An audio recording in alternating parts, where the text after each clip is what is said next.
ბრიტანეთის მთავრობის საგარეო ოფისი ქართული ოცნების ხელისუფლებას მოუწოდებს ქიმიური იარაღის შესაძლო გამოყენებაზე გამოძიების შედეგები გამოაქვეყნოს. ეს განცხადება ბრიტანეთის საგარეო ოფისმა ლორდთა პალატის წევრის ჯორჯ ფოლქსის შეკითხვების საპასუხოდ გაავრცელა. 4 დეკემბერს ლორდმა ფოლქსმა ბრიტანეთის ხელისუფლებას საქართველოს შესახებ შეკითხვებით მიმართა. კითხვები საპროტესტო აქციებზე შესაძლო ქიმიური ნივთიერებების გამოყენების გამო ბრიტანეთის ნაბიჯებს შეეხებოდა, მათ შორის შესაძლო სანქციებს. ქვეყნის საერთაშორისო პარტნიორებს ქიმიური ნივთიერების შესაძლო გამოყენებაზე კითხვები მას შემდეგ გაუჩნდათ, რაც BBC-მ საგამოძიებო ფილმი გამოაქვეყნა, რომელშიც ნათქვამია, რომ საქართველოში გასული წლის ნოემბერ-დეკემბერში მშვიდობიანი დემონსტრანტების წინააღმდეგ სავარაუდოდ აკრძალული ქიმიური ნივთიერება გამოიყენეს.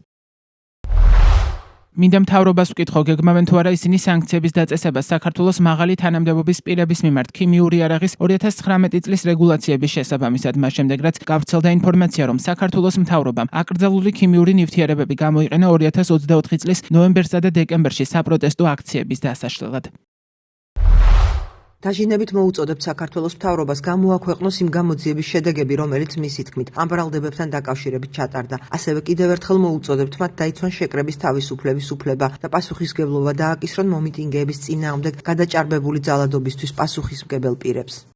მშვიდობიანი დემონსტრანტების წინააღმდეგ ქიმიური ნივთიერების შესაძლო გამოყენებაზე სახელმწიფო უსაფრთხოების სამსახურმა გამოძიება 6 დეკემბერს დაასრულა. გამოძიების დაწყებიდან ზუსტად 5 დღეში უწყებამ განაცხადა, რომ მომიტინგეების დასაშლელად პოლიციას BBC-ს მიერ ნახსენები ბრომობენზილციანიდი ანუ კამიტი არ გამოუყენებია და შინაგან საქმეთა სამინისტროს ის არც არასდროს შეუძენია. მამუკა მდინარაძის უწყება ამტკიცებს, რომ 4-5 დეკემბრის ღამით მათ ნივთიერება ქლორობენზილიდინ მალონონიტრილი, გამხსნელად კი პროპილენ გლიკოლის ხსნარი გამოიყენეს. მათი განცხადებით ეს ნივთიერებები უსაფრთხოა. სახელმწიფო უსაფრთხოების სამსახურს არაფერი უთქვამს, რა პირობებში და როგორ იყო დაცული აქციის დასაშლელად გამოყენებული ნივთიერებები. არაფერი უთქვამს არც დოზების შესახებ. სულს არ გაუსაჯაროებია გამოძიების პროცესში მოპოვებული მნიშვნელოვანი დოკუმენტაცია. ოპოზიცია მიიჩნევს, რომ იმ შემთხვევაში თუ ქართული ოცნება უარს განაცხადებს გამოძიების შედეგების გამოქვეყნებაზე, ეს ბრიტანეთის მხრიდან დამატებით სასანქციო ზომებს გამოიწვევს. ელოდება თუ არა ქართული ოცნება ბრიტანულ სანქციებს. პარტიაში ამბობენ, რომ ბრიტანეთისგან მხოლოდ ბოდიშს ელოდებიან.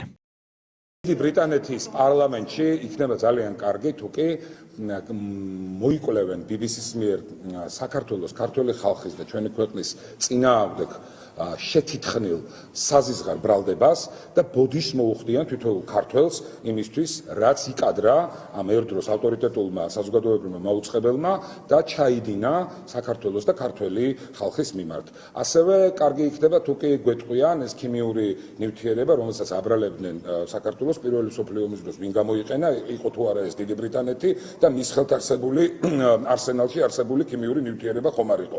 ესეც არ იქნება ცუდი და მესამე კარგი იქნება ასევე თუ კი სახელმწიფოთა შორის ურთიერთობის გაუმჯობესებისთვის და გაღრმავებისთვის არა ერთი მუჭა NGO-შნიკებს და საქართველოსადმი მტრულად განწყობილ რადიკალურ ძალებს, არამედ საქართველოს მთავრობას ხალხის მიერ არჩეულ ხელისუფლებას დაელაპარაკებიან. ექსპერტების ნაწილი სუსის დასკვნას არ ენდობა და შეუსაბამობებზე მიუთითებს სუსის გამოძიების შემდეგ გაჩნდა კითხვები, რომლებსაც საგამოძიებო უწყებები ამ დრომდე არ პასუხობენ. მაგალითად, რატომ გაამახვილა ყურადღება სუსმა ბრიფინგზე მხოლოდ 4 და 5 დეკემბერზე და არა წინა და მომდევნო დღეებზე. ამ კითხვაზე პასუხი არ არის. ასევე გამოიყენა ან გამოუყენებია თუ არა ქართული ოცნების ხელისუფლებას ტრიქლორეთილენი, კანცეროგენი, რომელიც უმძიმეს დაავადებებს იწვევს და ხდებოდა თუ არა მომდევნო წლებში მარაგების შევსება. ეს არის კიდევ ერთი შეკითხვა, რომელიც BBC-ს საგამოძიებო ფილმში ნახსენებ ქიმიურ გამხსნელს ტრიქლორეთილენს ეხება. ირკვევა, რომ ეს ნივთიერება შინაგან საქმეთა სამინისტრომ 2007 და 2009 წლებში შეიძინა და სუსის მიერ ჩატარებული გამოძიების ფარგლებში განსაკუთრებულ დავალებათა დეპარტამენტიდან ამოღებულ ნივთიერებებს შორის აღმოჩნდა ჩამოწერილი ნაშთის სახით 880 ლიტრის ოდენობით. მრავალი კითხვის არსებობის მიუხედავად სუსმა ამ ნაწილში გამოძიება დასრულებულად გამოაცხადა და განმარტა, რომ გამოძიება ახლა მხოლოდ უცხოეთის ორგანიზაციისთვის ტრულ საქმიანობაში დახმარების მუხლით გრძელდება.